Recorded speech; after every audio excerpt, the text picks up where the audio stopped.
Dans un cas, c'était parce qu'elle avait assisté avec sa fille à la mutilation d'un veau. Alors voilà pourquoi on peut faire la connexion, le rapprochement aux histoires de mutilation de bétail.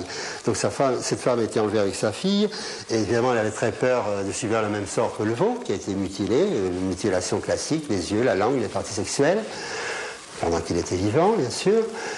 Et à cette femme, on lui dit non, calme-toi, ça ira très bien. C'est juste un avertissement, quoi, en fait. Bon, et puis il y a un autre cas. Et il semble qu'une partie, bon, il y a une phase en ovni, et après, ça se passe dans un endroit souterrain. Alors pourquoi on dit que c'est souterrain, finalement, je suis bien en train de nous le dire. Hein, il y a toute l'enquête qui est à refaire. Mais, bon, là, effectivement, tout d'un coup, je ne vois pas si ça peut être dans un lieu très grand. Il semble que ce sont les personnes qui ont eu un sentiment intime qu'elles étaient sous terre, qu'on leur a dit. Bon, voilà.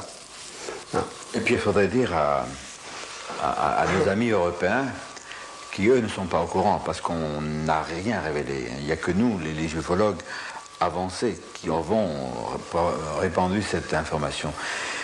Il faut dire que les enlèvements de personnes sont nombreux aux États-Unis, en particulier les femmes. Il y a eu des régressions sous hypnose et l'on a appris que ces femmes, on les avait enlevées pour des raisons particulières. On peut en parler.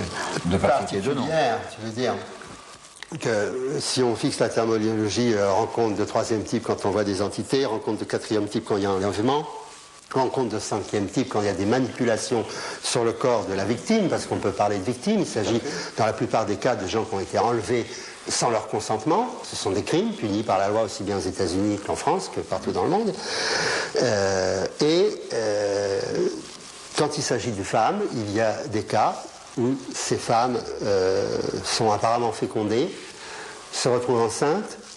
Il y a des cas, justement, où, au bout de quelques mois, disons 3-4 mois de cet ordre, elles ne sont plus enceintes, alors qu'il n'y a eu ni fausse couche, ni avortement thérapeutique. Et il semble qu'elles aient été renlevées, parce qu'on a des cas d'ébullition, je simplifie au maximum. C'est pas une seule source, ni un seul cas, c'est des tas de cas, enfin des dizaines de cas, et un certain nombre de sources, indépendantes, complètement indépendantes à mon avis. Je pourrais expliquer pourquoi.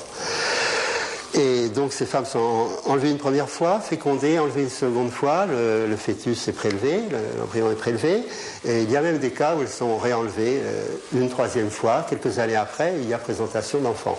Il s'agit d'un enfant hybride. Il y a une source publiée qui est celle de, non pas de Whitley Strieber, mais de Bud Hopkins, dans le bouquin qui s'appelle Invaders, les envahisseurs. Je ne sais pas s'il est traduit encore en français. Non. Et ça, c'est une source publique. On peut l'acheter dans des monoprix en Amérique. Comme le confirment diverses sources, les Gris ont installé d'immenses bases aux États-Unis.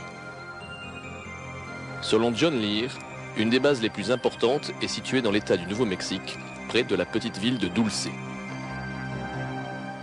La base de Dulce était dans un coin particulièrement sauvage, mais un coin sauvage qui donne un peu parfois des sueurs froides.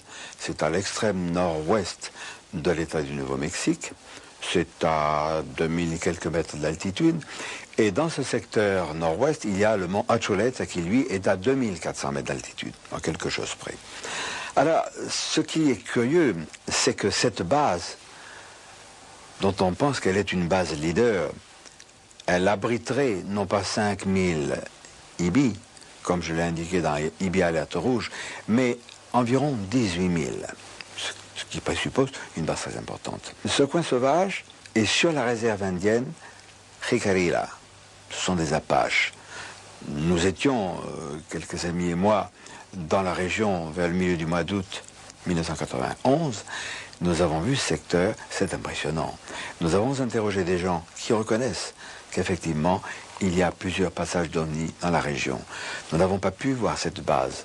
Nous espérons y retourner un jour. Je ne suis pas sûr que nous puissions la voir. Et on n'est pas sûr non plus d'ailleurs d'en revenir. Ça, c'est une autre histoire. Alors, voici 2 témoignages importants. J'étais alors dans le désert au sud de Belen, au Nouveau-Mexique.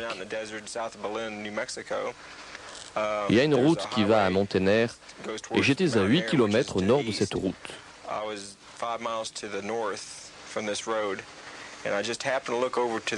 Je regardais la montagne au sud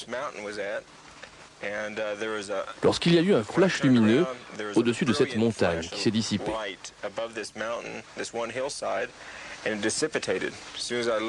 Et quand je suis allé sur place pour examiner, je n'ai pu trouver aucun débris d'aucune sorte. Ce soir-là, avec tous les gens qui étaient... c'était au pied du mont Atzuleta. Oui, du mont Atzuleta, mais en fait on était déjà sur les hauteurs. On était partis très haut et on dominait tout le mont Archuleta. On était en haut du mont Archuleta et on était sur un plateau. On avait trouvé un plateau pour camper et on avait fait un très bon barbecue que Gabriel Valdez nous a préparé admirablement. Le plus jeune fils de Gabriel dit « Look », mais très fort, un look qui a surpris, une exclamation. Et on a tous levé nos têtes à ce moment-là et on a vu au-dessus de nous, dans le ciel qui était à ce moment-là devenu vraiment très noir, après le coucher du soleil, on a vu une lumière mais qui semblait éclairer toute la montagne, qui a formé un boomerang au-dessus de nous. Ça n'est pas parti droit, c'est parti, disons, de l'ouest et c'est allé à l'est. Et ça paraissait pas très loin de nous, en fait. Et comme tu verrais un nuage au-dessus de toi, et d'une intensité extraordinaire. Je veux dire, j'ai jamais vu ça. J'ai pourtant vu des tas d'avions, j'ai vu des tas d'objets familiers voler. Et alors, à l'arrière de cette lumière extraordinaire, il y avait comme des étincelles qui se dégageaient de toutes les couleurs, de rouge, jaune et vert et bleu. Sur la face de la montagne. C'est la face de la montagne. Sans laisser de traces naturelles. Sans laisser et pas le moins, comme si ça s'était volatilisé, comme un gaz, comme une bulle de savon quand elle éclate, pof, comme ça. Et Gabriel a aussitôt dit, je vous l'avais dit, on les voit tout le temps. Et effectivement, ce phénomène n'est pas rare à Dulce.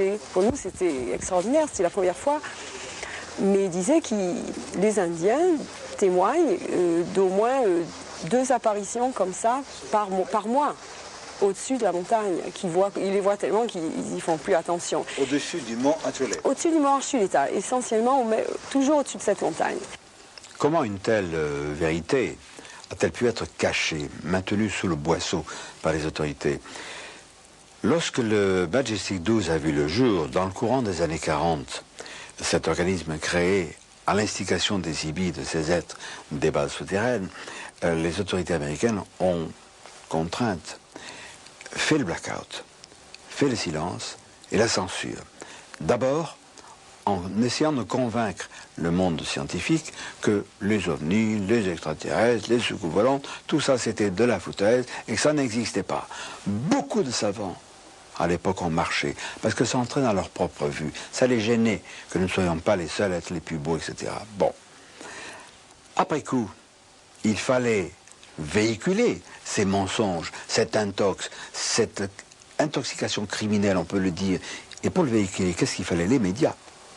Alors, le monde savant, porte-parole du MJ12 et du gouvernement secret, a induit en erreur les médias, qui à leur tour, en toute bonne foi, ont induit en erreur nous, les cochons de payants, toujours à payer pour les autres. Alors attention, méfiez-vous, amis, des déclarations officielles, quelles qu'elles soient, touchant les ovnis. Elles sont fausses. Le lieutenant-colonel Wendell Stevens, il y a 25-30 ans, a été nommé à un organisme militaire qui s'appelait le Project Blue Book, le projet Livre Bleu, pour soi-disant enquêter sur les ovnis avec ordre, en réalité, de les mettre sous le boisseau, d'étouffer la vérité. Wendell Stevens s'est vite aperçu qu'on voulait le manipuler. Il est parti. Il n'a plus voulu continuer dans cette voie du mensonge. Et il est devenu ufologue. Ça ne lui a pas apporté bonheur parce qu'on a essayé de le salir. Mais Wendell Stevens est un brave homme. C'est un homme qui a le courage de dire ce qu'il a vu, ce qu'il a appris. Et il nous en parle. I think that MJ12 exists at a very high level Le MJ12 existe à de très hauts niveaux, mais probablement pas dans la structure officielle du gouvernement.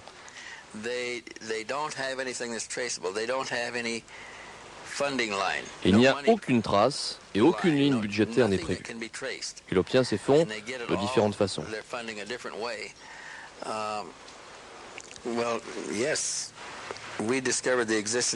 Nous avons découvert son existence en 1979. C'était une société très secrète, composée de 6 militaires et 6 scientifiques.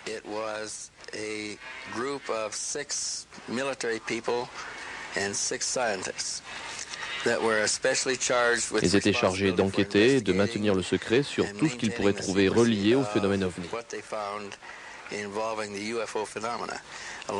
Nous avions créé des équipes de récupération dans différentes parties du pays, ceci afin d'anticiper les problèmes à venir.